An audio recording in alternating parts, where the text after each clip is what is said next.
Alright, 501st Spartan here, and welcome once more to one of my reviews. This review will be talking about the Sentinels of Terra, aka the Imperial Fist Space Marine supplement.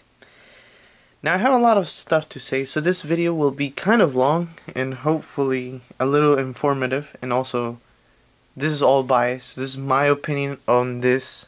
Because there's not really much fact. Everything is basically how we have our perspectives and think of what the product is. In this case, this is what I think about the Sentinels of Terra supplement, and this is my review. So, I'll be talking about it, the goods, pros and cons, what's in it, what's up, and what changes in your normal Space Marine army. So, oh, by the way, I was painting earlier and I have a few miniatures that I finished. This is one. These two are the two that I finished last.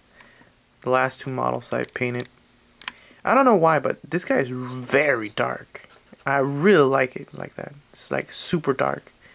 You can barely see even his eyes because he's like. I gave him a wash, a different wash than the normal GW wash, and it came out completely different than any other models I have.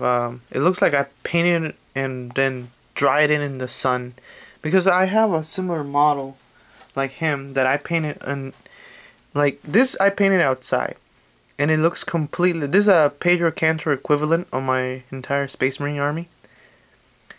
This I painted outside, and if you look at it with your eyes, like the difference between him and this guy. He is a little bit, how could I say it, shinier, but whenever you, without light, he looks flat. He looks completely, his blue is completely different. But that's besides the point. But just saying some stuff about my models. I like my models, I like my Space Marine chapter. Imperial Paladins are a really cool army in my opinion. Even though Games Workshop hasn't supported them at all, except for once. So, thanks Games Workshop for at least mentioning my chapter in a book. Well, in a painting book from years ago. So, alright, so let's talk about this this supplement. Overall, thankfully a friend of mine gave me, for my birthday, she gave me this codex supplement, and I am so thankful for it because it's a very, very fun supplement in my opinion. Sure, it has its weaknesses, but the things that brings into the game, the different ideas that you could use with Imperial Fist. You don't have to really run Imperial Fist as long as you have the same chapters, foundations, aka second founding. You could run this because there's no reason why not. Sorry, had to get my water. There you go. The things that change, for example, the biggest thing in the change for this supplement compared to the Space Marines are the following three. No, the following two. Bolter Drill. Bolter Drill, instead of you having to roll ones, which is really good already, if you are in half range between, like, let's just say you're in rapid fire range with your bolters. If you're in rapid fire range, you could, and if you miss, you could make, basically say, my bolters are all twin linked. You reroll on your bolters, heavy bolters, storm bolters, and bolt pistols. Even combi weapons, combi bolters, well, in the bolter section of the combi weapon, you could reroll. So that's strength 4, AP 5, perfect. You could wipe out like guardsmen and fire warriors with that with no problem. Perfect for anti-infantry. If you go in fast with drop pods, that's close range bolter drill will be a must. I have to say, it's worked every time. Especially even the drop pod. If you leave it with the storm bolter, whenever it comes in at cruising speed, so it has to snap fire. Okay, snap fire twin linked. and I rolled 6s before, due to that, and it helps a lot. So I say close range bolter drill, good. It's just sometimes you gotta get that distance. That distance is the thing that counts. If you're playing Dawn of War deployment, yeah. But you don't know. You have to roll a dice, 1d6 to find out if you actually get that. But as long as you get it, like I say, it's a good advantage. I say it replaces that bolter drill. Unfortunately, you cannot use it on the stern guard rounds, like the special rounds. You cannot use them. So, oh well. Not to worry about those. There's several advantages with the stern guard, so not a big deal. What's the next thing? Centurions, right there. They're elite choices. Devastator Centurions. Now, there's mixed reviews about them.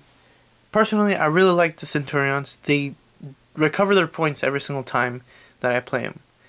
And especially with a librarian, actually. With a librarian, he actually helps. But the point is that Centurions as elite choices give you more variety. There you go. That's the word I want. Because now you have a free slot of something for your heavy support. In this case, I say heavy support is one of the most key important things in the Space Marine Codex right now, because Thunderfire takes a support slot. Devastator Squad takes a support slot, and now your Centurion Devastator takes your last support slot. But then you have no room for like other stuff. You have no room for maybe another second Devastator or Thunderfire cannon, or even better, a vehicle, a fun vehicle. If you're running for fun, you're playing for fun, run another vehicle. But yeah, freeing that slot, you have the Centurions there as elite choices, so you could run elite Centurions and Stern Guard.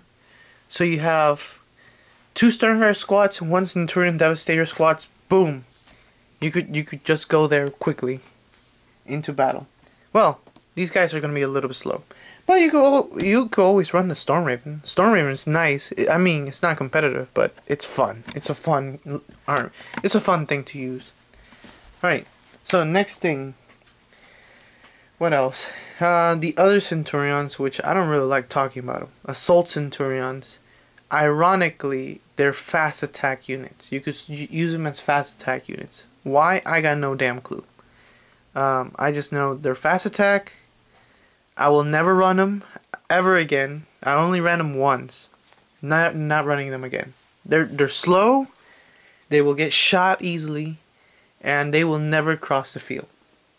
They would not. I'm sorry. If you guys want to run them, go ahead and run them at your own risk, competitively, or even semi-competitively, because you're not going there just for fun. You're going for fun, yes, but you're not going there to lose. At least you want to win at least, or even tied. So you have to have a little bit more.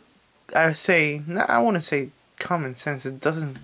It's just you have to be more positive when you play. So you have to take advantages sometimes.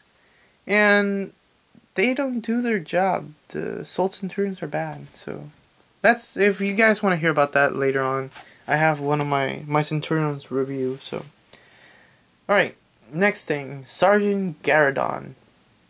He is a basically captain, because he has all the stats as a captain. It's basically a 10. You have a 5-man squad, let's say, and you give 65 points for this guy. So the sergeant becomes Sergeant Garradon. He has a mastercrafted bolt pistol, which is kind of dumb since you have close range bolter drill. So there's no point for that really. He has a power fist, which is nice, and he has 3 wounds, BS 5, weapon skill 6, initiative 5, and he's a captain basically, but with a squad. He's basically a command squad from Imperial Guard. That's the way how I describe him, with Space Marine status. So that tac squad, it's nice. If you want to have a warlord that basically will have lookout sirs, and no, will have like 10 lookout sirs, it will last you a while. However, he does not have an invulnerable safe, unfortunately. And if he gets challenged, he basically will die. Anything will kill him. So, especially by like Demon Princess, he will get insta killed immediately. So, what else? Yeah, it's okay. It depends on the list you're running. If you're running like something in terms of being really defensive with Space Marines, you could run it. Aside from that, if you're gonna go rush with the drop pods, I wouldn't run it. I would just keep the sergeant and save your 65 points for something else. Oh, and he's considered an HQ. That whole squad, that squad of attack marines, is considered HQ.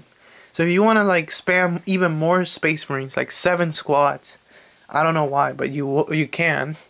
Yeah, you could do that.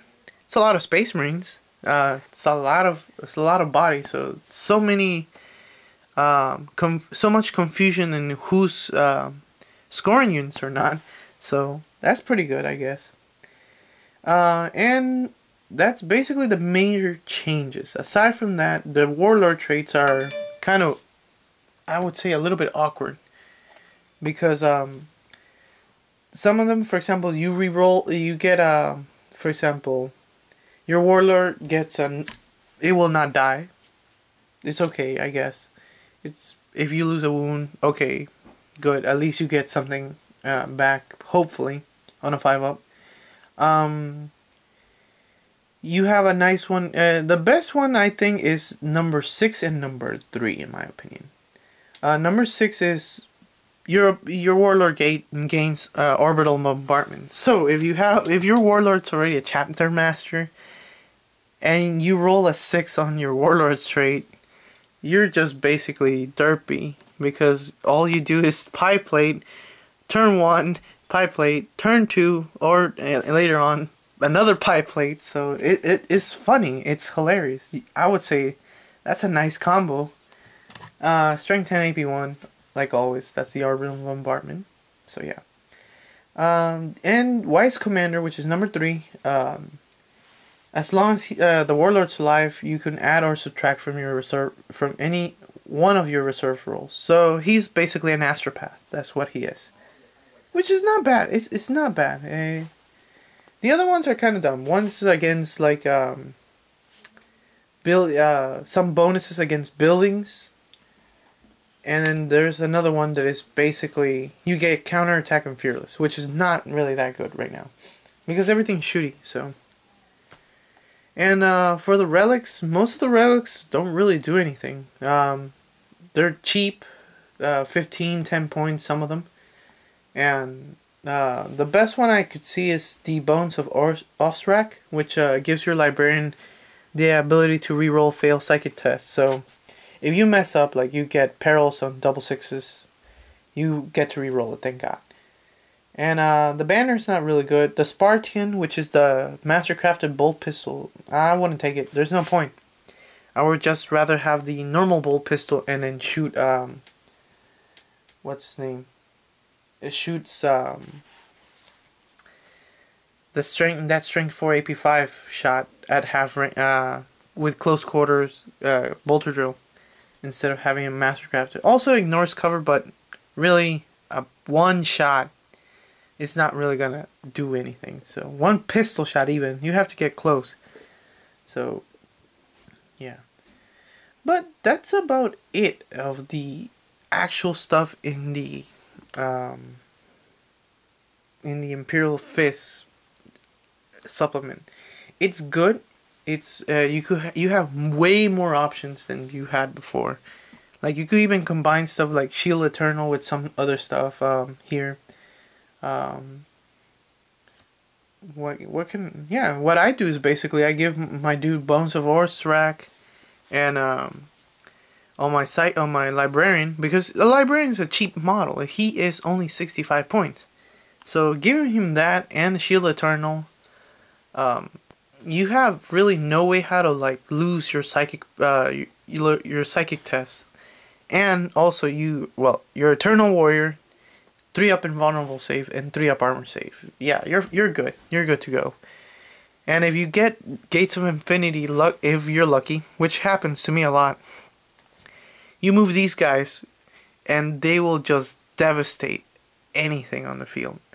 Also, you keep your Tank Hunters rule from your normal Imperial Fist chapter tactics. So you have, that's why I say Devastators and Centurion Devastators are really good in to run. So that's why I say, in the case you're running this supplement, I will run it like this. Don't run the HQ model for this one. Don't run Sergeant Garridon. He's cool, but not worth it. Unless you really want a cheap like HQ model plus the some troops to guard him, it's okay. If you're in a points budget, which I will probably talk later on, how to make a proper list with pen and paper. I'm not going to go with a digital crap because I like my list written, handwritten, if better. And that way you could think, why are you running this? Why are you doing this? So I will show that in another video. But in this video, this is how I would do it if you're running this supplement. This HQ unit with 5 or 10 guardsmen, I'm sorry, Space Marines. Your elite slots have to, I would say Centurions, take advantage of that option that you have. Centurions as elites, Stern Guard, and something to put with the Stern Guard with a drop pod, I suggest. And then your troops, obviously, attack Marines. You could run 1 or 2 Scout Marines so that you could get that infiltrate. Scoring those objectives at first will be a pretty good idea. Fast attack, you could always use your bikes. Bikes are always good. I would say no to bike. I would say yes to bikes almost any time, unless you don't really want to. It's optional. And heavy support, which is the main thing for Imperial Fist chapter tactics, in my opinion. Thunderfire Cannon, must. I always run a Thunderfire Cannon in any list of Space Marines I ever done. Thunderfire Cannon. Well, it's ever since 6th edition, I've been running Thunderfire Cannons. 2 squads of Centurions, no, not Centurions, I'm sorry, Centurions are in elite. 2 squads of Devastators. All fully 10-man squads. That way you have meat shields, and you have the big boys. The big boys basically las cannons or plasma cannons. Those are the 2 that I would choose. In each squad, I would suggest put 1 las cannon, 1 plasma cannon. No, 2 las cannons, 2 plasma cannons. That way, whenever you combat squad them, you have different sections. And with your nice sergeant that has the signum, you could make your, what's his name? Yeah, you could make your dude reroll. What's it called? Get BS5. So if you really need to kill a unit or vehicle, get that BS5 on a 2-up. Seriously, you're probably not gonna fail that shot. If you do, you have tank hunters, so you could definitely wipe the floor on some tanks, unless they have like shroud or some cover save or armor save. In that case, I would run Imperial, an Inquisitor. In this case, Cordius. Give him a. You could support it with that. Yeah, I would say go ahead, get Cordius out, have him have Divination, the primary's power, and if you're lucky, get the Ignores cover, Divination rule. Very good against like shrouded vehicles, especially like Tau. Tau has a problem with that. Just make sure that you gotta cover your Devastator squads because they will be a primary target. Same thing with your Centurion squads. They will also be a primary target. Now, that's kind of it. And aside from that, the supplement brings a lot of fluff. It's basically fluff and deployments, like types of missions, which I'm not going to cover because they're kind of pointless. They're just like, here, split the board half and half. Here, split the boards 2/3, 1/3. There you go. That's your deployment. Not really that fun. I would say keep the normal missions or make your own. My favorite thing to do is make your own missions, which are the most fun. I get a blast about it. I don't know if my opponent does, but I do. I always have fun with my own missions. And yeah. Apocalypse Formation's not gonna talk about it because you need a crap ton of models. Yeah, you need like a lot of models. You even have to run Lysander, which I wouldn't say run them in this case. You could run him for fluff purposes, but he's a slow model. He has no shooting attacks. He's just there with a huge hammer and shield. You could make him run across the board, but he's not gonna reach. He will get shot like instantly. Like he won't get insta kill due to Eternal Warrior, but he will be a primary target, and you will lose that Slay the Warlord, and probably First Blood. Trust me, I did that before with my Chaos Army. It's so funny. I take down like Lysander when I see him. I'm like, hey, look at that Lysander model. It'll be a shame if I shoot him with a heavy bolter. So yeah. Anyways, like, subscribe, check my other videos, and thanks for watching, guys. Appreciate it a lot, and hope on doing more videos, and hopefully talking about making some time for the Imperial Guard Codex. I am really excited for this codex to come up. So, I'll see you guys in the next video.